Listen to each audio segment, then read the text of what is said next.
هل يجوز إلقاء السلام على اتباع المبتدع إن كانوا يتعصبون له؟ وهل يجوز هجرهم؟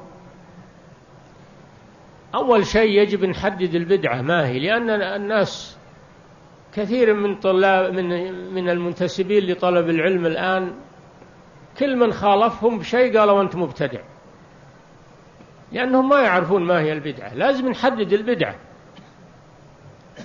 لأن كثير من المنتسبين لطلب العلم الآن يطلقون البدع على أشياء ليست بدع، وكل من خالفهم في شيء قالوا أنت مبتدع. هذا ما يصلح ولا يجوز. البدعة هي إحداث شيء في الدين لم يكن منه، إحداث شيء في الدين لم يكن منه، كما قال صلى الله عليه وسلم: من أحدث في أمرنا هذا ما ليس منه فهو رد. من عمل عملا ليس عليه أمرنا فهو رد. فالبدعة هي أن يحدث في الدين عبادة ليست لا دليل عليها من كتاب الله ولا من سنة رسول الله، هذه هي البدعة. فمن كان كذلك فهو مبتدع، والمبتدع تجب مناصحته ودعوته إلى الله، تخويفه بالله.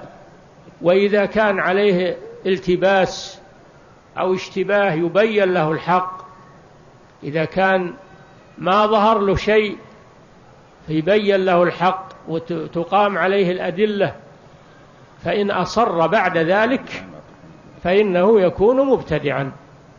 يجب هجره والتحذير منه والابتعاد عنه، وكل من وافقه على بدعته وصار تابعا له ولم ينتصح ولم يتركه فإنه يهجر مثله، لأن من وافق المبتدع ورضي ببدعته فهو مبتدع مثله، فيهجر كما يهجر المبتدع. نعم.